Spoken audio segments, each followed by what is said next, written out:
All praises to the Most High God of Abraham, Isaac, and Jacob. Peace and shalom to everyone joining us on this program. This is the Fountain of Israel's Bible Studies program. And as always, it's an honor for me to stand before you on the Lord's Sabbath day. In this lesson, we're going to tackle Tis the Season. Tis the Season of the Heathen. This is the time of year where everyone starts to make merriment. You're coming up on Halloween, which we will deal with. Then after that, you're going to have Thanksgiving. You got Black Friday, Cyber Mondays, Christmas, so on and so forth. And so we're going to tackle all these particular traditions, I should say. And this is where I don't participate in those things, but this is where I become a Grinch in that. That way, when you decide to go out and you celebrate it, you know exactly what you're doing. You will be without excuse. So we're going to tackle this. We're going to look at some definitions and we're going to get into our lesson. So this is the Folly Days. Okay, the title of this lesson is the Folly Days. This is a 2017 version, the Folly Days. So with that, I want to go ahead and tackle a few definitions. And this first one I got right out of Wikipedia. Not that that's some deep academic search or anything, but I wanted to just go there and tackle some of the low-hanging fruit there, if you will. So out of Wikipedia, I was looking at Halloween, since that's the next holiday on the docket. So Halloween, I want to read a couple things here for you. And in this particular definition, it says Halloween, or Halloween, also known as All Halloween, All Hallows Eve, and All Saints Eve, is a yearly celebration observed in a number of countries on the 31st of October, the eve of the Western Christian Feast of All Hallows Day. It initiates the Triduum of All Hallowtide, the time in the liturgical year dedicated to remembering the dead, including saints, hallows, martyrs, and all the faithful departed believers within All Hallowtide. The traditional focus of All Hallows Eve revolves around the theme of using humor and ridicule to confront the power of death. Okay, these are some of the things that accompany this particular holiday. Continuing, according to many scholars, All Hallows Eve is a Christianized feast initially influenced by Celtic harvest festivals. Did you get that? Did you hear that? With possible pagan roots. No, with definite pagan roots, particularly the Gaelic Samhain. Other scholars maintain that it originated independently of Samhain and has solely Christian roots. I agree. Typical festive Halloween activities include trick-or-treating, or the related guising, including costume parties, decorating, carving pumpkins into jack-o'-lanterns, lighting bonfires, apple bobbing, visiting haunted houses attraction, playing pranks, telling scary stories, and watching horror films. In many parts of the world, the Christian religious observance of All Hallows Eve, including attending church services and lighting candles on the graves of the dead, remain popular. Although in other locations, these solemn customs are less pronounced in favor of a more commercialized and secularized celebration. Sounds familiar? Because many Western Christian denominations encourage, although no longer require, abstinence from meat on All Hallows Eve, the tradition of eating certain vegetarian foods for this vigil day developed, including the consumption of apples, calcannon, cider, potato pancakes, and soul cakes. I'm sure, since you or someone you know have been celebrating Halloween for years, these particular traditions, I'm pretty sure they sound familiar. But I want you to pay particular attention to the origins. Where does all this come from? Have you ever grew up and you just asked yourself, or asked your parents, I should say, why do we celebrate this? And have you gone past tradition? Did you go from tradition to origins? See, these are questions we have to ask ourselves when we start doing these things. I mean, obviously, when I was little and growing up, we did all these things. We did Halloween, we did the bobbing for apples, we did the costumes, we did the whole 9 yards. And then somewhere along the line, you have to start thinking, well, where did all this come from? What is it? What are the origins of all this? So let's continue. In another text, we have historian Nicholas Rogers, exploring the origins of Halloween, notes that while some Folklorists have detected its origins in the Roman feast of Pomona, the goddess of fruits and seeds, or in the festive of the dead called Parenteia. It is more typically linked to the Celtic festival of Samhain, which comes from the Old Irish from Summer's Inn. Samhain, pronounced Samhain or Samhain, it is spelled Samhain, but pronounced Samhain. Was the first and most important of the 4 quarter days in the medieval Gaelic calendar and was celebrated in Ireland, Scotland, and the Isles of Man. It was held on or about the 31st of October or 1st of November, and kindred festivals were held at the same time of the year by Britannic Celts, for example, Caelan in Wales, Caelan Gaeaf in Cornwall, and Caelan Gaeon in Brittany. Samhain and Caelan Great are mentioned in some of the earliest Irish and Welsh literature.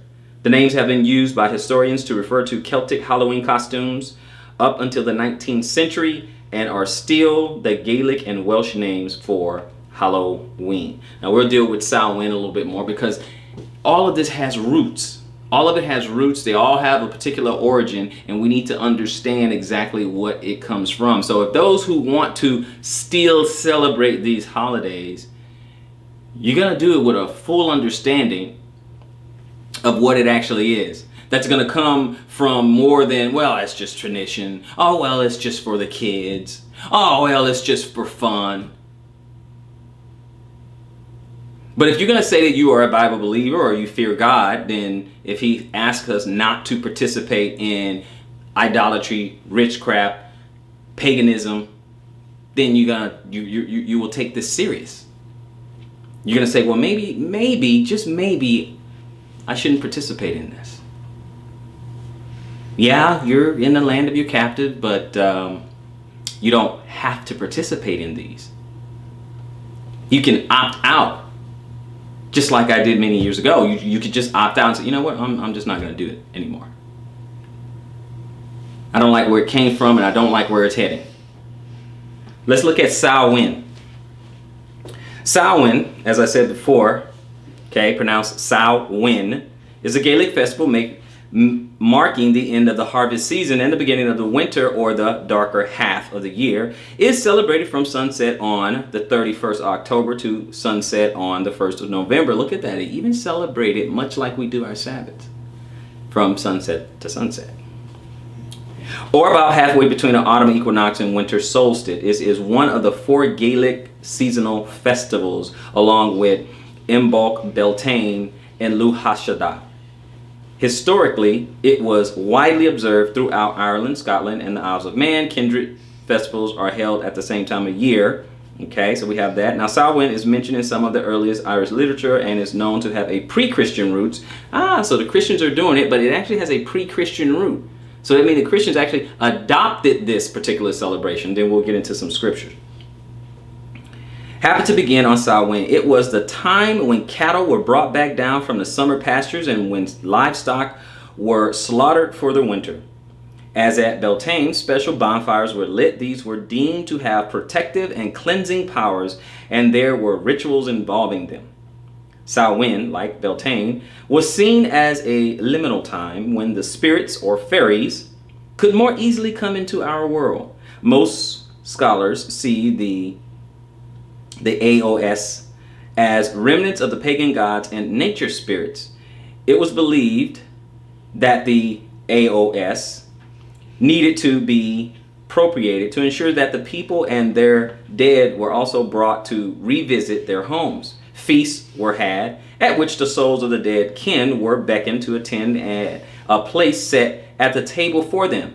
Mumming and guising were part of the festival and involved people going door to door in costume or disguise, often reciting verses in exchange for food. Trick or treat.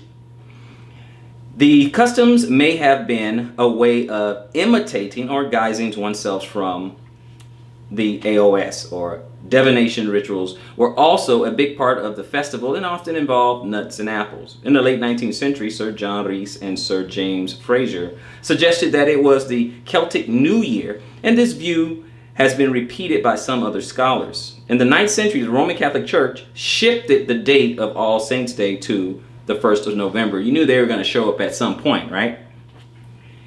While November 2nd later became All Souls' Day. Over time, Samhain and All Saints and All Souls merged to create the modern Halloween. Did you guys catch that?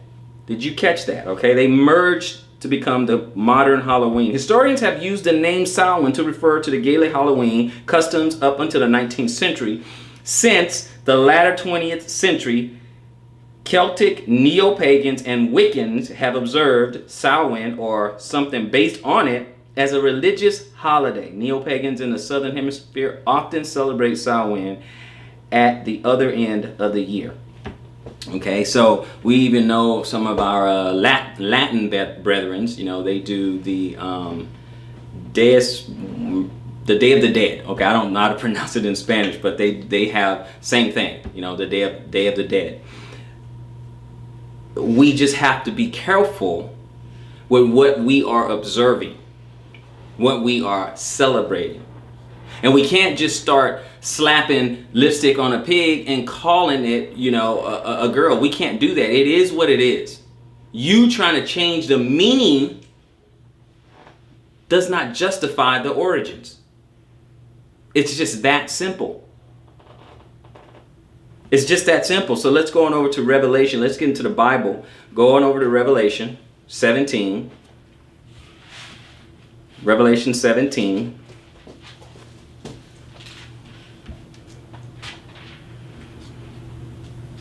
Go to Revelation chapter 17 for me and pick it up at verse 1 if you will. Revelation chapter 17 verse 1. And there came one of the seven angels which had the seven vials, and talked with me, saying unto me, Come hither, I will show unto thee the judgment of the great whore that sitteth upon many waters. Go ahead. With whom the kings of the earth have committed fornication, and the inhabitants of the earth have been made drunk with the wine of her fornication. This is what we've been doing, people. We've been mixing all these different traditions, mixing all the different holidays, trading in the biblical holy days for holidays, and just celebrating and observing everything the way we want. Just been doing everything that we want to do it our way. And then we justify, we go into ourselves and we justify and we say, hey, you know, it's just for the kids. And what about the kids? Oh, it's just all well and good. It's just in good fun. No big deal. It doesn't take all that. It's not that serious. These are the things that we say to ourselves to justify doing what we want to do. But when you turn around and say, hey, look, you know what? Let's go ahead and observe. We want to have a feast and a festival. There's feasts and festivals in the Bible. Let's go ahead and observe those. In fact, we just finished some of them. But they say, no, it's no big deal. It don't take all that. It's not that serious. That is for the Jews. Well, these holidays, those are for the pagans. And you're still doing that. Those are for the heathens. Those are for them that know not God. But we have every excuse in the world not to do what the Bible tells us to do. And then when we want to do whatever we want to do, we have every justification in the world to continue to do it. But you're going to be without excuse. I'll be the Grinch today. Verse 3. So he carried me away in the spirit into the wilderness, and I saw a woman sit upon a scarlet-colored beast, full of names of blasphemy, having 7 heads and 10 horns. Go ahead. And the woman was arrayed in purple and scarlet color, and decked with gold and precious stones and pearls, having a golden cup in her hand, full of abominations and filthiness of her fornication. That's mixing everything together, okay? That fornication and mixing everything together. That's mixing paganism along with what God wants you to do. That's just mixing this idolatry. That's what this spiritual fornication is, because all this worship and all these observances, it's a form of worship. When we observe certain things, it's a form of worship. Whether you want to believe it or not, that's fine. But it is. It is. You observe the Sabbath. Why? Because you are worshiping God, just simply because you're observing it. You observe the dietary law. Why? Because you are acknowledging God. That's why. Yes, I know there's some other religions that observe particular dietary laws, but I'm talking to Israel right now. These are the things we got to look out for. And he said, and the woman was arrayed in a purple and scarlet color and decked with gold and precious stones and pearls, having a golden cup in her hand full of the abominations and filthiness of her fornication. All this mixing of everything, mixing all these traditions, mixing everything. Go to the next chapter, Revelation chapter 18. Revelation 18. And just give me one verse, verse 3. For all nations have drunk of the wine of the wrath of her fornication, Mm-hmm. and the kings of the earth have committed fornication with her. Mm-hmm. And the merchants of the earth are waxed rich through the abundance of her delicacies. Yes, sir. So all the nations have drunk of the wine of the wrath of her fornication. So everybody has partaken. You have, I have, we all have. Everyone in this room, everyone watching right now, we've all kind of, dealt a little bit with this particular fornication, okay? Which witchcraft, idolatry, paganism. We've all partaken in that. And we're drunk with it because we're doing it and don't even know what we're doing, don't know why we're doing it. We're just doing it. Let's just do it. That's the way it's always been done. Doesn't make it right. Go with me to Deuteronomy chapter 7. Deuteronomy chapter 7. Deuteronomy chapter 7. The Most High God of Israel gave Israel a set of instructions. And it was incumbent upon us to execute those instructions to the best of our abilities. So let's take a look at Deuteronomy chapter 7. I would like for you to start at verse 25. Verse 25, please. The graven images of their gods shall ye burn with fire. Mm-hmm. Thou shalt not desire the silver or gold that is on them, Mm-hmm. nor take it unto thee, Mm-hmm. lest thou be snared therein. Mm-hmm. For it is an abomination to the Lord thy God. That's why, so in case you're wondering, well, why can't we do this? Well, because it's an abomination to their God. Okay, that's what he wanted them to do. When they go to take over a land and he see all these other graven images, he said, the graven images of their gods shall ye burn with fire. Just burn it all down. Oh, yeah, and by the way, while you're at it, thou shalt not desire the silver or gold that is on them. Don't worry about that. Burn that down too. Okay, nor take it unto thee, lest thou be snared therein. You're going to get caught up in that. You're going to desire that. You're going to start worshiping that. You're going to start going the wrong way. You're going to start getting off the path. Verse 26, please, brother. Neither shalt thou bring an abomination into thine house, Mm-hmm. lest thou be a cursed thing like it. Mm-hmm. But thou shalt utterly detest it. That's right. And thou shalt utterly abhor it. Uh-huh. For it is a cursed thing. He even give you a reason. Don't do it. Don't bring it into your house. Don't bring it into your house. I remember years ago, I almost looked like a Catholic. I was collecting all different kinds of crosses and all that. I had to get rid of them. Had to get rid of all those. No pagan symbols, no idolatry. I had to get all of them. Had some pretty nice ones too. I thought I was doing okay, but it was a cursed thing. Let's go on over to Deuteronomy 18, if you will. Deuteronomy chapter 18. This is what the Lord requires of us, so we need to figure out how we're going to get it done the best way we can. Deuteronomy chapter 18. Brother, pick it up at verse 9 and let the Bible speak. When thou art come into the land which the Lord thy God giveth thee, Mm-hmm. thou shalt not learn to do after the abominations of those nations. Mm-hmm. There shall not be found among you anyone that maketh his son or his daughter to pass through the fire. No sacrifice, no sacrificing children. Go ahead. Or that useth divination, Mm-hmm. or an observer of times, Mm-hmm. or an enchanter, or a witch. None of that. What else? or a charmer, or a consulter with familiar spirits, Mm-hmm. or a wizard, Mm-hmm. or a necromancer. Okay, person who speak to the dead, necromancers, astrologers, all that stuff, palm readers, people who do tarot cards, people who use the crystal balls, none of that. You don't deal with any of those people. None of those things. But he'll tell us why. Why in verse 12? Why not deal with an enchanter, a witch, an observer of time, a divination, a consulter, a charmer of spirits, wizards, or necromancers? Why in verse 12? For all that do these things are an abomination unto the Lord. Mm-hmm. And because of these abominations, the Lord thy God doth drive them out from before thee. Okay, so I'm getting rid of all of them. I don't want you to have any part of that if you're going to serve me. Because if you're not going to serve the Most High God of Abraham, Isaac, and Jacob, then, you do what you want to do. Do whatever you want to do. But if you're going to serve him, listen to the instructions. Deuteronomy 31. Go to chapter 31, if you will. He don't want you to go after their gods, after their traditions. Don't do any of those things that they do. Don't do as the heathen do. Don't do as the pagans do. Don't worship other gods. And one of the ways you worship other gods is the observances of their traditions. That's how you worship other gods. Observing other gods' traditions. This is what he wants us to avoid. Deuteronomy 31. Brother, pick it up at verse 14, if you will. And the Lord said unto Moses, Mm-hmm. Behold, thy days approach that thou must die. Mm-hmm. Call Joshua, and present yourselves in the tabernacle of the congregation, Mm-hmm. that I may give him a charge. Mm-hmm. And Moses and Joshua went and presented themselves in the tabernacle of the congregation. Go ahead.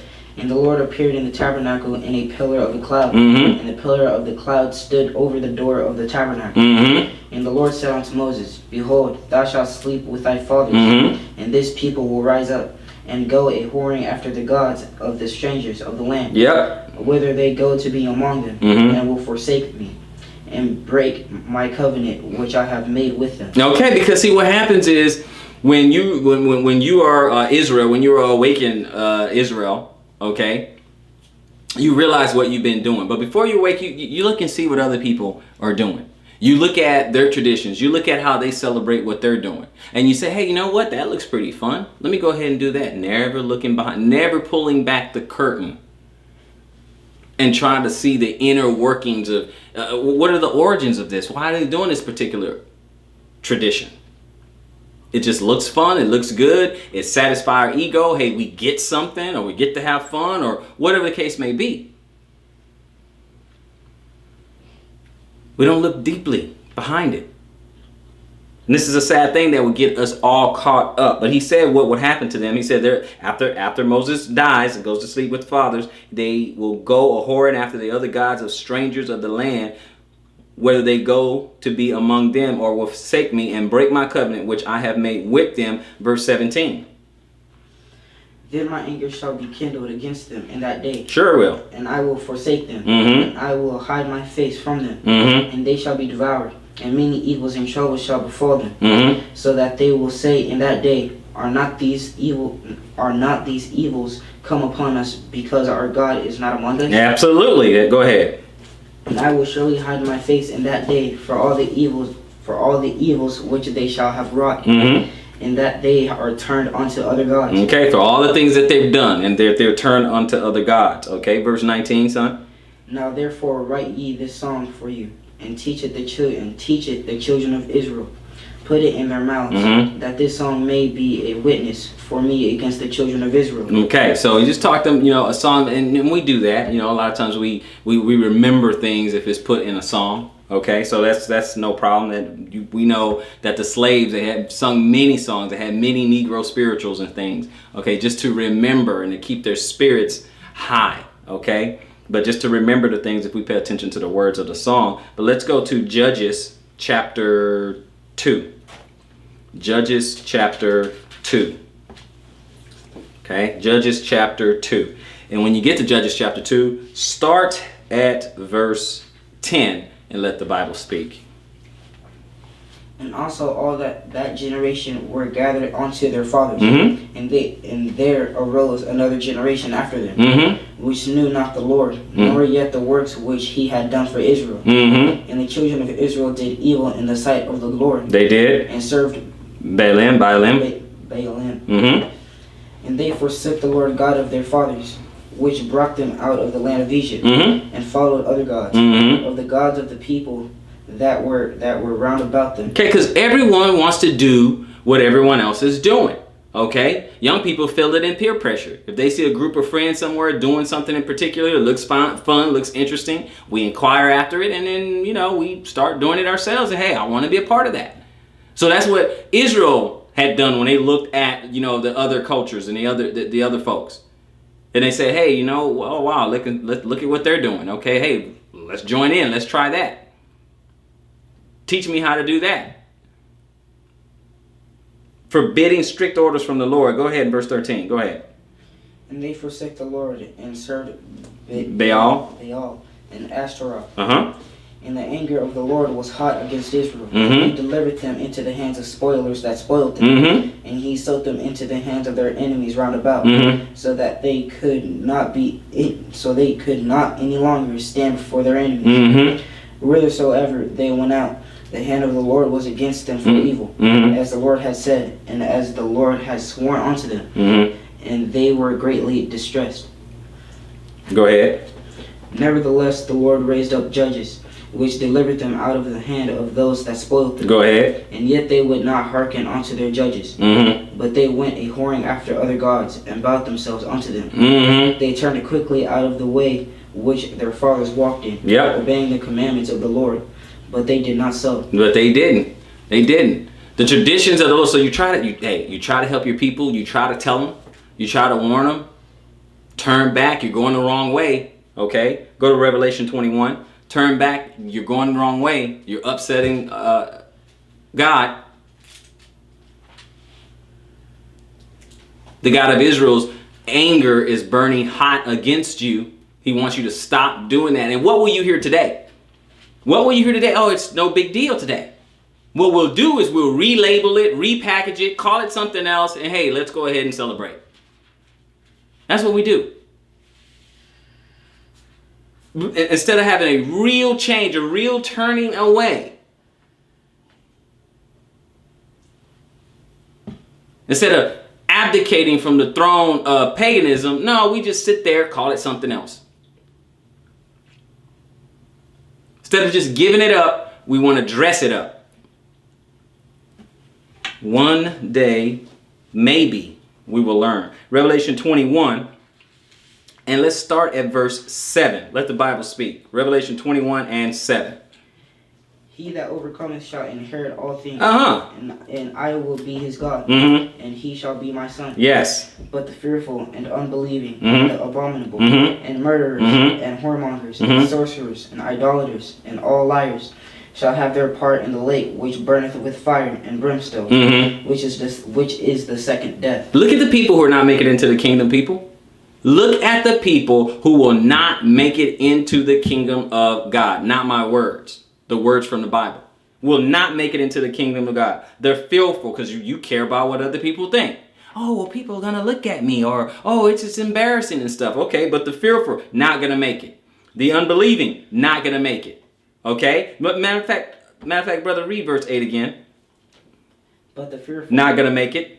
and believing, Not going to make it. and the abominable, Not going to make it. and murderers, Nope. and whoremongers, Nope. and sorcerers, Not going to make it. and idolaters, Not going to make and it. all liars, Mm-hmm. shall have their part in the lake which burneth with fire and brimstone, Mhm. which is the second death. These people are not going to get in. Not by my command. We're just reading it. They're getting into the lake of fire. That's it. Okay? So murderers, idolaters. Is idolatry worshiping the wrong way? What you decide to observe, not going to make it. Now let's look at this, what's coming up after Halloween. Okay? Let's look at Thanksgiving. But there's a particular set of people who, they don't call it Thanksgiving. They don't. They call it the National Day of Mourning. Look that up. And let's see why they call it that. Okay, Thanksgiving, a national day of mourning for Indians or the natives. I wish I can say his name properly, so you forgive me if I get it wrong, but Moon Nanum, okay, Moon, A-N-U-M, James, okay, and then a Matawin Monroe, okay. They wrote this particular articles, and these are native to America, okay, natives, all right. Every year since 1970, United American Indians of New England have organized the National Day of Mourning observance in Plymouth at noon on Thanksgiving Day. Every year, hundreds of Native people and their supporters from all four directions join us. Every year, including this year, Native people from throughout the Americas will speak the truth about our history and about current issues and struggles we are involved in. Why do hundreds of people stand out in the cold rather than sit home eating turkey and watching football? Do we have something against a harvest festival? Of course not. But Thanksgiving in this country, and in particular in Plymouth, is much more than a harvest home festival. It is a celebration of the Pilgrim mythology. According to this mythology, the Pilgrims arrived, the native people fed them and welcomed them, the Indians promptly faded into the background, and everyone lived happily ever after. The truth is a sharp contrast to that mythology. The Pilgrims are glorified and mythologized because the circumstances of the first English-speaking colony in Jamestown were frankly too ugly. For example, they turned to cannibalism to survive, to hold up as an effective national myth. The Pilgrims did not find an empty land any more than Columbus observed anything or discovered anything. Every inch of this land is Indian land. The Pilgrims, who did not even call themselves Pilgrims, did not come here seeking religious freedom. They already had that in Holland. They came here as a part of a commercial venture. They introduced sexism, racism, anti-lesbian and gay bigotry, jails, the class system to these shores. One of the very first things they did when they arrived on Cape Cod, before they even made it to Plymouth, was to rob Wampanoag graves at Cornhill and steal as much of the Indians' winter provisions of corn and beans as they were able to carry. They were no better than any other group of Europeans when it came to their treatment of the indigenous peoples here. And no, they did not even land at that sacred shrine called Plymouth Rock, a monument to racism and oppression, which we are proud to say we buried in 1995. The first official day of Thanksgiving was proclaimed in 1637 by Governor Winthrop. He did so to celebrate the safe return of men from the Massachusetts Bay Colony who had gone to Mystic, Connecticut to participate in the massacre of over 700 Pigou women, children, and men. About the only true thing in the whole mythology is that these pitiful European strangers would not have survived their first several years in New England were it not for the aid of Wampanoag people. What native people got in return for this help was genocide, theft, and our lands, and never-ending repression. We are treated either as quaint relics from the past or are, to most people, virtually invisible.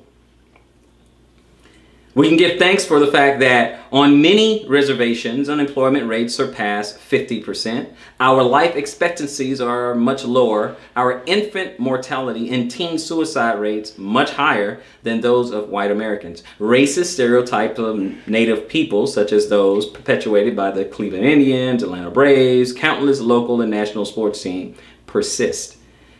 Every single one of the more than 350 treaties that native nations signed has been broken by the U.S. government. The bipartisan budget cuts have severely reduced educational opportunities for native youth and the development of new housing on reservations, and have caused deadly cutbacks in healthcare and other necessary services. Are we to give thanks for those for being treated as unwelcome in our own country? Or perhaps we are expected to give thanks for the war that is being waged by the Mexican government against indigenous people there. With the military aid of the U.S. in the form of helicopters and other equipment, when the descendants of the Aztecs, Maya, and Inca flee to the U.S., the descendants of the wash-ashore pilgrims term the illegal aliens and hunt them down. We object to the Pilgrim Progress Parade and to what goes on in Plymouth because they are making millions of tourist dollars every year from the false pilgrim mythology. That money is being made off the backs of our slaughtered indigenous ancestors. Increasing numbers of people are seeking alternatives to such holidays as Columbus Day and Thanksgiving. They are coming to the conclusion that if we are ever to achieve more sense of community, we must first face the truth about the history of this country and the toll that history has taken on the lives of millions of indigenous, black, Latino, Asian, and poor and working class white people. The myth of Thanksgiving, served up with dollops of European superiority and manifest destiny, just does not work for many people in this country. As Malcolm X once said about the African American experience in America, we did not land on Plymouth Rock. Plymouth Rock landed on us. Exactly. Jordan, go with me to 1 Corinthians. That particular article I got from www.uaine.org.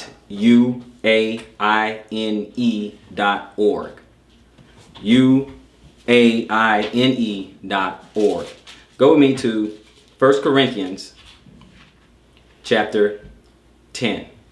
And see, what we have to remember is that no matter how flat the pancake, there's always two sides of the story. Which side of the story have you been getting for all these years?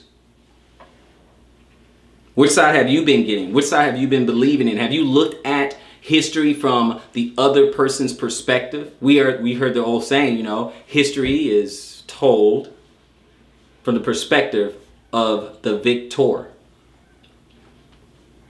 So 1 Corinthians chapter 10, pick it up at verse 14. Let's take a look at that. Wherefore, my dearly beloved, flee from idolatry. Read that again. Wherefore, my dearly beloved, flee from idolatry. One more time. Wherefore, my dearly beloved, flee from idolatry. Drop down to verse 20. Read that. But I say that the things which the Gentiles sacrifice, they sacrifice to devils, yes, and not to God. Yep. And I would not that ye should have fellowship with devils. Now, the thing is, you can do the traditions of Gentiles or heathens or pagans or whatever. You can do those. But right now, you've just learned that you can do those type things, but you're not sacrificing it to God. Oh, I'm celebrating this. Oh, I'm doing it for God. No, you're not. No, you're not. He doesn't accept that. He doesn't accept the sacrifice that you approve of and only you take pleasure in. Doesn't work that way. Even Paul just said, now he said, but I say to you that the things which the Gentiles sacrifice, they sacrifice to devils and not to God. And I would not that you should have fellowship with devils. 21. Ye cannot drink the cup of the Lord and the cup of devils. Ye cannot be partakers of the Lord's table and of the table of devils. Yeah, so some people, they want to celebrate the feast of the Lord, and then they also want to celebrate the feast of the pagans. Can't do it. You can't do this. You can't drink up the cup of the Lord and the cup of devils. You can't do Christmas and tabernacles and Halloween and the Feast of Trumpets and Easter and Passover. Can't mix it. You got to pick one. You must choose. You must choose this day whom you will serve. That's what it comes down to. You have to choose that. You can't have both. I'm sorry. You just can't have both. You got to figure out which one you're going to do, which one's more important to you, which one means something to God. Because if you say, oh, well, I want to serve the God of Jacob, then you got to do it his way. It's really that simple. Let's go to Deuteronomy 18.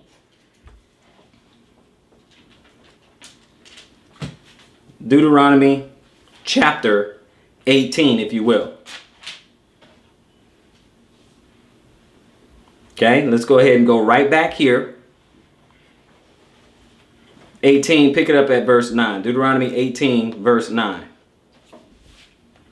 When thou art come into the land which the Lord thy God giveth thee, Mm-hmm. thou shalt not learn to do after the abominations of those nations. Mm-hmm. There shall not be found among you any one that maketh his son or his daughter Mm-hmm. to pass through fire, Mm-hmm. or that useth divination, Mm-hmm. or an observer of times, or an enchanter, or a witch, Mm-hmm. or a charmer, or a consulter with familiar spirits, Mm-hmm. or a wizard, or a necromancer. Okay, go ahead. For all that do these things are an abomination unto the Lord.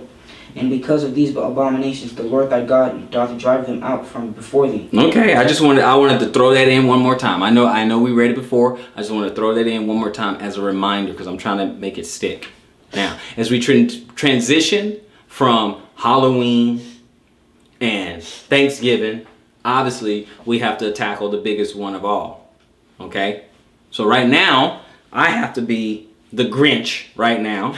And we're going to have to tackle Christmas a little bit.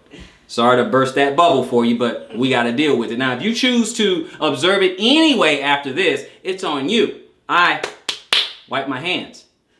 Okay? That's it. But we're going to go ahead and deal with it. We're going to deal with Christmas, and we've got to deal with Easter. We got to deal with these things here. So if you want to do it with your eyes wide open. Because right now, when you don't want to look and see the origins, you don't want to, you don't want to look behind it, you don't want to peel back the veil or anything like that, you're doing it with your eyes wide shut. You're just doing it, it's just tradition. But no, we're going to open your eyes right now, okay? So, let's read a little bit more and then we're going to get into the scriptures, okay? We're going to have some Christmas class real quick. All right. Every year after Thanksgiving, most people's thoughts turn to Christmas. Is that not true? Okay, after Thanksgiving, it's time for Black Friday. It's time to get the shopping. Time to, pull out those credit cards. If you don't have much means, it's time to start filling up layaways. Most people turn their thoughts to Christmas. It is the time when professing Christians are supposed to focus on Jesus Christ. After all, it is the Christ Mass season, right? Okay, that's what it's supposed to be, right? Christmas is thought by most to be a wonderful time, focusing on the participants on giving, family togetherness, beautiful music and decorations, feasting on special foods, and singing Christmas carols throughout the neighborhood. All of this is supposedly centered around the worship of Christ. Surely the Bible instructs us to do all these things, right? Surely the Bible says to do all these things. All these little traditions. Surely we can find it somewhere in the Bible, right? Why do people think that Christmas is wonderful? Most never reflect on why they believe, what they believe, or do what they do. We live in a world filled with customs, but few ever seek to understand their origin. We generally accept them without question. Most people basically do what everyone else does because it is easy and natural. Let's carefully examine the roots of Christmas. Let's look at why people follow the customs associated with it. Why is it kept on December 25th? Did the early New Testament church keep it? This is a particular article. This article is filled with some facts from history that, when placed together, paint a complete picture. Let's avoid all assumptions and only accept what can be proven. I think that's a good start. So let's start like that. Nearly all aspects of Christmas observance have their roots in Roman custom and religion. Consider the following admissions from a large American newspaper, the Buffalo News, November 2nd, 1984. The earliest reference to Christmas being marked on December 25th comes from the 2nd century after Jesus' birth. It is considered likely the first Christmas celebration where, in reaction to the Roman Saturnalia, a harvest festival that marked the winter solstice, the return of the sun, and honored Saturn, the god of sowing. Saturnalia was a rowdy time, much opposed by mere austere leaders among the still minority Christian sect. Christmas developed, one scholar says, as a means of replacing worship of the sun with worship of the sun. By 529 AD, after Christianity had become the official state religion of the Roman Empire, Emperor Justinian made Christmas a civic holiday. The celebration of Christmas reached its peak, some would say its worst moments, in the medieval period when it became a time for conspicuous consumption and unequaled revelry. Consider these quotes from the Catholic Encyclopedia, the 1911 edition, under Christmas. Christmas was not among the earliest festivals of the church. The first evidence of the feast is from Egypt. Further, pagan customs centering around the January calendars gravitate to Christmas under Natal Day. Origen, an early Catholic writer, admitted, in the scriptures, no one is recorded to have kept a feast or held a great banquet on his birthday. It is only sinners like Pharaoh and Herod who make great rejoicings over the day in which they were born into this world. Okay? Now, let's go to the Encyclopedia Americana. Okay? For the folks who are, young, that's this was before there was Google.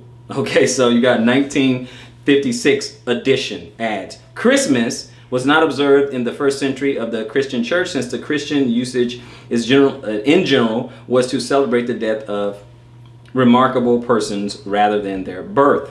A feast was established in memory of this event, Christ's birth, in the 4th century. In the 5th century, the Western Church ordered the feast to be celebrated forever on the day of the Mithriatic rites of the birth of the Sun, and at the close of the Saturnalia, as no certain knowledge of the day of Christ's birth existed. Okay, so we don't know when the Messiah was born. We don't have an exact day, but it doesn't matter to us because we don't celebrate his birthday. Okay. It was 300 years after Christ before the Roman Church kept Christmas, and not until the 5th century that it was mandated to be kept throughout the empire as an official festival honoring Christ. Now notice they did all this stuff after the apostles and all them, they're dead, okay? After they're dead, then they start doing these things. Why? Because man of God, apostle, not there to correct them on their folly. No one there to correct them on their folly. No one from the original church to correct them on their folly. Only when the Bible's taken over by the Romans and interpreted by other people do we start to get all this folly that creeps in. So, let's see here. It says it was 300 years after Christ before the Roman Church kept Christmas, and not until the 5th century that it was mandated to be kept throughout the empire as an official festival honoring Christ. So they just decided, okay? Go to me to Luke chapter 2 real quick. Luke chapter 2. Now we're going to deal a little bit with the birth of Christ a little bit, at least get an idea. We can kind of narrow down when he was born, okay? Now, but let me read this first. On whether or not Yeshua HaMashiach, Jesus the Christ, was born on December 25th. Christ was born in the fall of the year. Many have mistakenly believed he was born around the beginning of winter, December 25th. They are wrong. Notice the Adam Clark Commentary, Volume 5, page 370, New York edition. It was custom among Jews to send out their sheep to the deserts about the Passover, early spring, and bring them home at the commencement of the first rain. The first rain began in the early to mid-fall, continuing with the same quote. During the time they were out, the shepherds watched them night and day. As the first rain began early in the month of March, which answers to the part of our October and November, begins sometime in October, we find that the sheep were kept out in the open country during the whole summer. And as these shepherds had not yet brought home their flock, it was a presumptive argument that October had not yet commenced, and that, consequently, our Lord was not born on the 25th of December when no flocks were out in the fields. Nor could he have been born later than September, as the flocks were still in the fields by night. And on this very ground, the nativity in December should be given up. The feeding of the flocks by night in the fields is a chronological fact. Okay, and you have to see the quotations from the Talmudist in Lightfoot. Okay, but let's go to Luke chapter 2. Let's read this real quick. Read just one verse, verse 8. Luke chapter 2, verse 8. And there were in the same country shepherds abiding in the field, keeping watch over their flock by night. So it couldn't have been wintertime. They didn't tend to the flocks in the dead of winter. That should tell you right there. Could not have been in the wintertime like that. Okay. Now let's look at Ezra. Go to Ezra. Okay. Still dealing with this time of year. Go to Ezra chapter 10. Ezra chapter 10. Then when you get to Ezra chapter 10, I would like for you to read verse 9. Ezra chapter 10, verse 9. Then all the men of Judah and Benjamin gathered themselves together unto Jerusalem within 3 days. Mm-hmm. It was the 9th month of the 20th day of the month. Mm-hmm. And all the people sat in the street of the house of God, Mm-hmm. trembling because of this matter, Mm-hmm. for the great rain. Okay, for the great rain. Okay, here he goes. All right, verse 10, go ahead. And Ezra the priest stood up and said unto them, Mm-hmm. Ye have transgressed, and have taken strange wives, Mm-hmm. to increase the trespass of Israel. Go ahead. Now therefore make confession unto the Lord God of your fathers, Mm-hmm. and do his pleasure, Mm-hmm. and separate yourselves from the people of the land, Mm-hmm. and from the strange wives. What else? Then all the congregation answered and said with a loud voice, Mm-hmm. As thou hast said, so must we do. Mm-hmm. But the people are many, and it is a time of much rain, Yeah. and we are not able to stand without. I mean, you can't be outside. Go ahead. Neither is this a work of one day or two, Mm-hmm. for we are many that have transgressed in this thing. Okay, so we're just looking at the time of year. Let me read a little bit more for you guys real quick. Let me read a little bit more before you go over to Deuteronomy 4. Okay, I'll meet you guys in Deuteronomy 4, but let me read this. Numerous encyclopedias plainly state that Christ was not born on December 25th. The Catholic Encyclopedia directly confirms this. In all likelihood, Christ was born in the fall. A lengthy technical explanation would prove this point. Since we now know that December 25th was nowhere near Christ's actual birthday, where did this festival associated with this date come from? Now, let's read this quote under Christmas. In the Roman world, the Saturnalia, December 17th, was a time of merrymaking and exchanging of gifts. December 25th was also regarded as the birth date of the Iranian mystery god Mithra, the son of righteousness, the S-U-N of righteousness. On the Roman New Year, January 1, houses were decorated with greenery and lights, and gifts were given to children and the poor. To these observances were added the German and Celtic rites when the Teutonic tribes penetrated into Gaul, Britain, and Central Europe. Food and good fellowship, the Yule log and Yule cakes, greenery and fir trees, gifts and greetings all commemorated different aspects of this festival season. Fires and lights, symbols of warmth and lasting life, have always been associated with the winter festival, both pagan and Christian. That is the Encyclopedia Britannica, 15th edition, volume 2, page 903. A final quote about the selection of December 25th as the birth date of Christ is necessary. Note an article in the Toronto Star, December 1984, by Alan Edmonds entitled, "We Owe a Lot to Druids, Dutch." The Reformation cast a blight on Christmas. By then, of course, clever ecclesiastical politicians had adopted the pagan midwinter festival as the alleged birth date of Jesus of Nazareth, and thrown in a few other pagan goodies to make their takeover more palatable.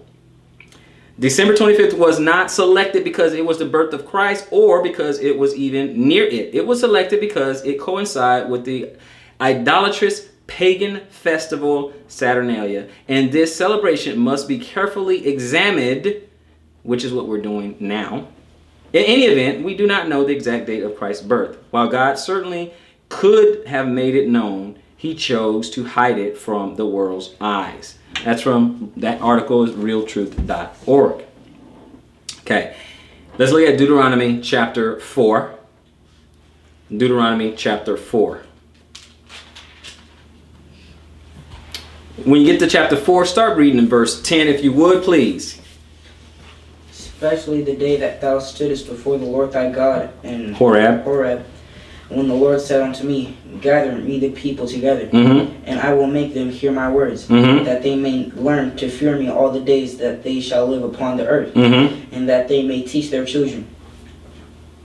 And ye came near and stood under the mountain, Mm-hmm. and the mountain burned with fire unto the midst of heaven, Mm-hmm. with darkness, clouds, and thick darkness. Mm-hmm. And the Lord spake unto you out of the midst of the fire. Ye heard the voice of the words, but saw no similitude. Similitude. only ye heard a voice, Mm-hmm. and he declared unto you his covenant, which he commanded you to perform, even 10 commandments. Mm-hmm. And he wrote them upon 2 tables of stone. Mm-hmm. And the Lord commanded me at that time to teach you statutes and judgments, that ye might do them in the land whither ye go over to possess it. Go ahead. Take ye therefore good heed unto yourselves, Mm-hmm. for ye saw no manner of Similitude. Mm-hmm. on the day that the Lord spake unto you in Horeb out of the midst of the fire, Mm-hmm. lest ye corrupt yourselves and make you a graven image, Mm-hmm. the similitude Similitude of any figure, Mhm. the likeness of male or female, Mm-hmm. the likeness of any beast that is on the earth, Mhm. the likeness of any winged fowl that flieth in the air, Mm-hmm. the likeness of anything that creepeth on the ground, Mhm. the likeness of any fish that is in the waters beneath the earth. Mm-hmm. And lest thou lift up thine eyes unto heaven, and when thou seest the sun and the moon and the stars, even all the host of heaven, shouldest be driven to worship them Mm-hmm. and serve them, which the Lord thy God hath divided unto all nations under the whole heaven. Okay, so look at what he's saying. You didn't see a similitude of anything. Male, female, things that fly in the air, anything in the sea. You didn't see these shapes and similitudes, but what we have, a lot of symbolism. That's why we use it. We use all kinds of things for symbolism. We get our little Christian fish, we get our crosses, we get we get angels, all that. We need stars. We do all these different things to symbolize our worship to God. But when we just finished reading this passage, he said you didn't see any of that stuff. So that you're not motivated to go ahead and make all these symbols for yourself and start to worship them. Were there not people in the past who worshiped the sun, worshiped the moon, worshiped the stars, worshiped Mother Earth, worship celestial bodies? I said in other lessons that we're built to worship. We're built to worship. Yeah, I know there's atheists out there, but we're all built to worship. They worship their own personal intellect. Everyone worships something. We do something. Small or great, we do and worship something. We observe something. Some people meditate and pray. Something. Let's go on over to Exodus 34. Exodus 34. And we'll start to wrap it up. Exodus 34.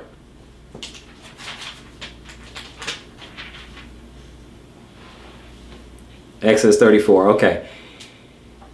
Pick it up at verse 10. Exodus 34, verse 10. Exodus 34, verse 10, right? Yes. And he said, Behold, I make a covenant. Before all thy people I will do marvels, such as have not been done in all the earth, Mm-hmm. nor in any nation.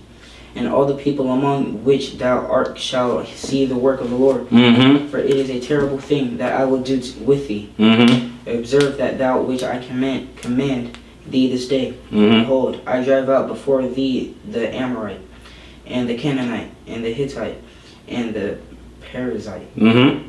And the Havite. and the Havite, and the Jebusite. Mm-hmm. Take heed to thyself, lest thou make a covenant with the inhabitants of the land whither thou goest, Mm-hmm.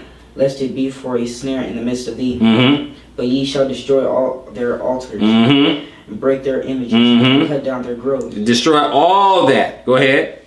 For thou shalt worship no other God. You will not worship any other God. For the Lord, whose name is jealous, Mm-hmm. is a jealous God. Yeah, if he doesn't want you, if I'm going to do all these things for you, if I'm going to provide for you and protect you and feed you, fight your battles, sustain your life, I don't want you worshiping any other God. Okay, go ahead, 15. Lest thou make a covenant with the inhabitants of the land, Mhm. and they go a whoring after other gods, Mm-hmm. and do sacrifice unto their gods, Mhm. and one call thee, and thou eat of his sacrifice. And thou eat of his sacrifice. So you might not want to go over to the Christmas party and partake in some of the Christmas ham. Might want to leave that so you don't eat of their sacrifice, because they're doing it to worship their God. So you may not want to participate in that. Go ahead, verse 16.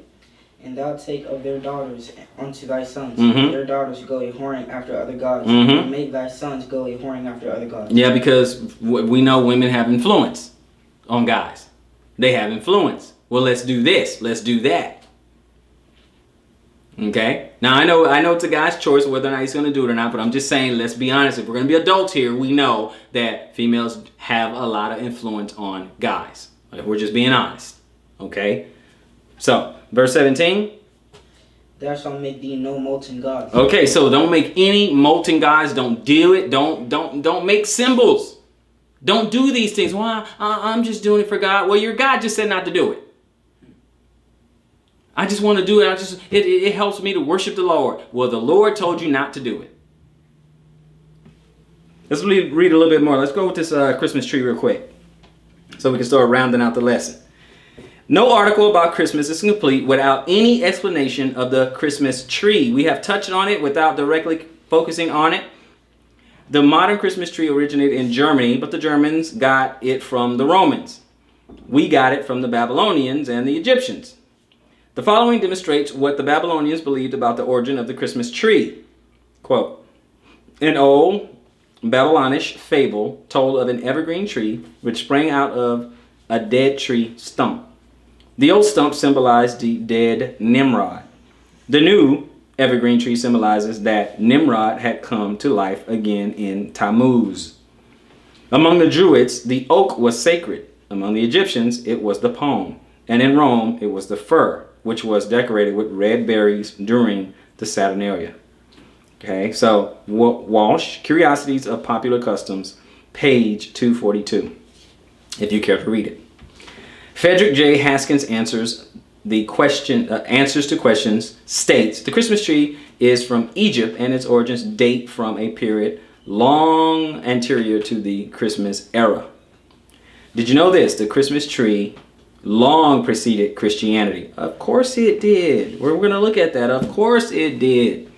Most aspects of Christmas were not referred to in the Bible. Of course, the reason is that they are not from God. They are not part of the way he wants people to worship him. I hope you guys have picked that up so far in the lesson. Okay? The Christmas tree, however, is directly mentioned in the Bible. Okay? When we're going to turn to Jeremiah in a moment. We're gonna read that. Okay? So we're gonna go read that in a moment, but we're talking about the Christmas tree, Tammuz, and stuff like that. Okay, this plain, and when we get to Jeremiah 10, this plain description of the modern Christmas tree is clear. God directly refers to it as the way of the heathen, just as directly he commands his people to learn not the way of the heathen, calling these customs vain. Okay, verse 23 adds a remarkable and powerful statement. O Lord, I know that the way of man is not in himself. It is not in man to direct his own steps. Okay. God must teach people how to live. Man simply cannot figure out God's way for himself. Okay. He was just taking a quote from there, but we are gonna go to Jeremiah 10. But he did mention Tammuz, so we want to look at that real quick. So go to Ezekiel chapter 8. Ezekiel chapter 8. Ezekiel chapter 8, and pick it up at verse 10. Ezekiel 8 and 10. And when we get there, we will let the Bible speak. Ezekiel 8 and 10. Go ahead. So I went in and saw, and behold, every form of creeping things, Mm-hmm. and abominable beasts, Mm-hmm. and all the idols of the house of Israel, Mm-hmm. portrayed upon the wall around about. Mm-hmm. And there stood before them 70 men of the ancients of the house of Israel, and in the midst of them stood Jezaniah the son of Shaphan, with every man his censer in his hand, Mm-hmm. and a thick cloud of incense went Mm-hmm. up. Mm-hmm. Then said he unto me, Son of man, Mm-hmm. hast thou seen what the ancients of the house of Israel do in the dark? Mm-hmm. Every man in the chambers of his imagery. Mm-hmm. For they say, the Lord seeth us not. Mm-hmm. The Lord hath forsaken the earth. Mm-hmm. He said also unto me, Turn thee yet again, Mm-hmm. and thou shalt see greater abominations that they do. Mm-hmm. Then he brought me to the door of the gate of the Lord's house, which was toward the north. And behold, there sat women weeping for Tammuz. Okay, so that's what we were just reading when it came to symbolizing the old tree stump, symbolizing, Nimrod, and when a new evergreen would pop up, it was symbolizing Tammuz. So, okay, so we got that. Now, let's go to Jeremiah 10. Go to Jeremiah 10. Okay, go to Jeremiah 10. Now, obviously, I read, you can go and read this to people all you want. I know Israel, I know you want to go over there and say, hey, come look at Jeremiah 10. See, we're not supposed to do that, and people just don't see it. They're like, oh, well, I mean, they were worshiping the tree. I'm not worshiping it. I'm just buying it and decorating it and putting gifts under it. And I mean, it's for the children. That's what you're going to get. Because you're going to want to run to Jeremiah 10 and show every Christian or show every pagan person, hey, look, we're not supposed to do this. And you think they're just going to, oh, wow, my goodness, I didn't know that. Some of them know it, and some of them have this attack of cognitive dissonance, and they fight and defend their reality bubble. We read this description, and someone's, well, that's not a Christmas tree. No, that can't be a Christmas tree. Well, let's look at it. Jeremiah 10. Pick it up at verse 1. Hear ye the word which the Lord speaketh unto you, O house of Israel. Thus saith the Lord, learn not the way of the heathen. First thing he said, learn not the way of the heathen. Don't do what heathens do. Don't do what pagans do. Don't do what Gentiles do. Don't do what other nations do. Okay, go ahead. And be not dismayed at the signs of heaven, for the heathen are dismayed at them. What do they do? For the customs of the people are vain. For nothing. So, I'm doing it for the Lord, but it's vain. It's vain. It's vain. I want to get tinsel and rap and wassail and apple cider and sing Christmas carols, and I want to do all this other stuff. It's vain. For what? You're doing it for yourself. Go ahead. For the verse 3, go ahead, start at 3. For the customs of the people are vain. For one cutteth a tree out of the forest. The work of the hands of the workmen with the axe. Okay, so they went to the forest, cut a tree down with an axe. What else? They deck it with silver and with gold. They decorate a tree with silver and gold. You're telling me this is not a Christmas tree. This is what you're telling me.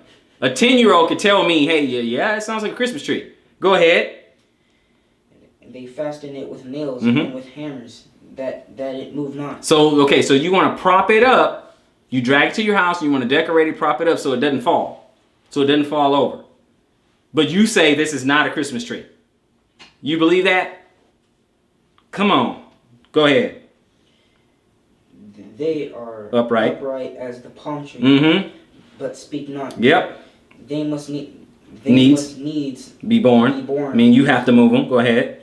They must needs be born because they cannot go. Be not afraid of them, for they cannot do evil. Neither also is it in them to do good. It's just a tree. It can't do anything. Don't bother with it. It's vain. It's the custom of the heathen. Don't mess with this thing. Drop down to verse 14. Every man is brutish in his knowledge. Yep. Every founder is confounded by the graven image. Yep. For his molten image is falsehood, and there is no breath in them. Go ahead. They are vanity, and the work of errors. Which is what we are doing, people. The work of errors. That's what's going on here. Go ahead. They are vanity and the work of errors. In the time of their visitation, they shall perish. Yeah, time will be up for them pretty soon, okay? Time will be up for that pretty soon. Now, I'm going to read a couple things, deal with Easter, and we're out of here real quick. Now, Vine's complete expository, because no Folly Day lesson would be complete if I didn't mention Easter, okay? So we're going to just do the whole enchilada, and let's carve it up. All right. Vine's complete expository dictionary of the Old and New Testament works in its entry, Easter states, the term Easter is not of Christian origin. It is another form of Astarte, one of the titles of the Chaldean goddess, the Queen of Heaven. The festival of Passover, held by Christians in post-apostolic times, was a continuation of the Jewish. From this posh, the pagan festival of Easter was quite distinct and was introduced into the apostate Western religion as part of an attempt to adapt pagan festivals to Christianity. Okay, told you that was Divines in 1985. Okay, Easter isn't a Christian or directly biblical term, but comes from a form of the name Astarte, a Chaldean or Babylonian goddess known as the Queen of Heaven. She is mentioned by that title in the Bible in Jeremiah chapter 7, verse 18 and 44, 17 to 19, 25, and referred to in 1 Kings 11 and 5, 33, and 2 Kings 23 and 13 by the Hebrew form of her name, Ashtaroth. So Easter is found in the Bible as part of the pagan religion God condemns. Okay, he condemns it. Further, early Christians, even after the times of the apostles, continued to observe a variation of the biblical Passover feast. It differed because Jesus introduced new symbolism, as the Bible notes in Matthew 26:26, and in 1 Corinthians 11. Okay, which is the wine and the bread and stuff like that. This is what he's talking about. Okay, so Easter symbols predate Christ. How does the Catholic Encyclopedia define Easter? Easter, the English term, according to the 18th century monk, okay, Bede, relates to Estra, a Teutonic goddess of the rising light of day in spring, which deity, however, is otherwise unknown. Estre is the ancient European name for the same goddess worshipped by the Babylonians as Astarte or Ishtar, goddess of fertility, whose major celebration was in the spring of the year. The subtopic, Easter eggs, tell us that the custom of Easter eggs may have its origins in paganism, for a great many pagan customs celebrating the return of spring gravitated to Easter. The subtopic, Easter rabbit, states that the rabbit is a pagan symbol and has always been an emblem of fertility. Author Greg Dews, in his book Catholic Customs and Traditions, elaborates on the symbolism of Easter in ancient pre-Christian cultures. The egg has centered in a cosmogenic egg from which the universe is born. In ancient Egypt and Persia, friends exchanged decorated eggs at the spring equinox, the beginning of the new year. These eggs were a symbol of fertility for them because the coming forth of a live creature from an egg was so surprising to people of ancient times. Christians of the Near East adopted this tradition, and the Easter egg became a religious symbol. It represented the tomb from which Christ came forth to new life. All right, let's go ahead and finish up here. Now, let's look at the Encyclopedia Britannica further explains, because we say when you do research, you want to get multiple sources, right? So that's what we want to do. A final settlement of the dispute over whether and when to keep Easter or Passover was one among the other reasons which led the Roman Empire, Constantine, to summon the Council of Nicaea in 325. The decision of the council was unanimous that Easter was to be kept on Sunday and on the same Sunday throughout the world, and that none should hereafter follow the blindness of the Jews. Should not follow the blindness of the Jews. Okay, so this is what we want to do. Let's go to our last place in Mark 7. Let's go to our last place in Mark 7. Now look at what we do, how we do it, and why we do it. Through vain tradition. That's what we do. Mark 7. Mark 7, and pick it up at verse 7. So chapter 7, verse 7. Go ahead, son. Howbeit in vain do they worship me, teaching for doctrines and commandments of men. Yes. For laying aside the commandment of God. Yes, you are. Ye hold the tradition of men. Yes. As the washing of pots and cups, and many other such like things ye do. And he said unto them, full well ye reject the commandment of God, and that ye may keep your own tradition. Now, I want you guys to get this, okay, as we close out. I want you to get this. Apply this to your life right now. That's what you need to do. Apply this to your life right now. Okay? Albeit in vain do they worship me, teaching for doctrines and commandments of men. All these traditions and commandments of men. That's what we do. And we say, oh, well, we're doing it for God. Oh, we're doing it for the kids. Oh, you're doing it for vain. Oh, I love Jesus. But you're doing all this in vain.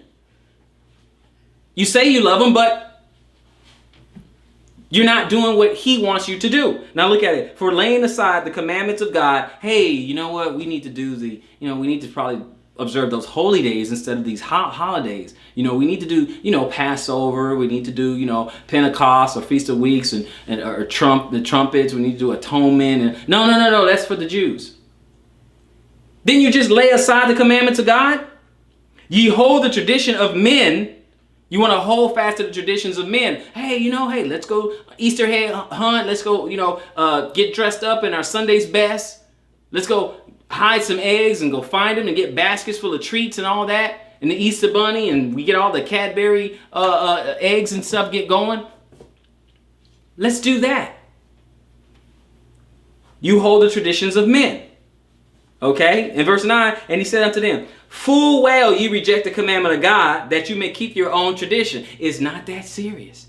We ain't got to do all that. That's just for the Jews. But you can't show me a commandment where he says to go paint eggs, but yet you do that. You can't show me a commandment where he says, drag the tree in your house, decorate it, and honor me. Buy a bunch of gifts for yourselves because I just want you to have all that. I don't see a commandment for that, and yet you do that. We do have a Leviticus chapter 11, we have a Leviticus chapter 23, and we have all these other things that we can do that we're commanded to do. Oh, well, that's just Old Testament. So what exactly do you want to do? How much of this Bible do you actually believe? How much do you actually want to observe? None of it? Just the parts that make you feel good? That's it? Oh, let me find that verse where it says, I can do all things. But you can't do the holy days. Can't do that, but you can do all things. Then he said unto them, full well you reject the commandments of God, that you may keep your own tradition, because that is what's going on. Read verse 13. Making the word of God of none effect through your tradition, yep, which ye have delivered, and many such like things do. Yeah, you do that. That's you do all that traditional stuff. You do tradition. You don't want to do biblical command. You want to do tradition. You want to do what you want to do. Well, today you're going to be without excuse. Now you have a little bit more knowledge. I would encourage you to do more research, but I did a little bit for you to get you started on your way. If you're struggling, if you're out there struggling, I'm talking about someone new to Israel, new to the truth of the Bible. If you're out there struggling, I just want to get you started. You have to go the rest of the journey on your own and do your own study. And ask yourself, should you be observing such things? Peel back the curtain. Look what's behind it. This lesson has been about the folly days, the season of the heathen. I hope someone has been edified by this lesson. Until next time, search the scriptures, prove all things. Shalom, Israel.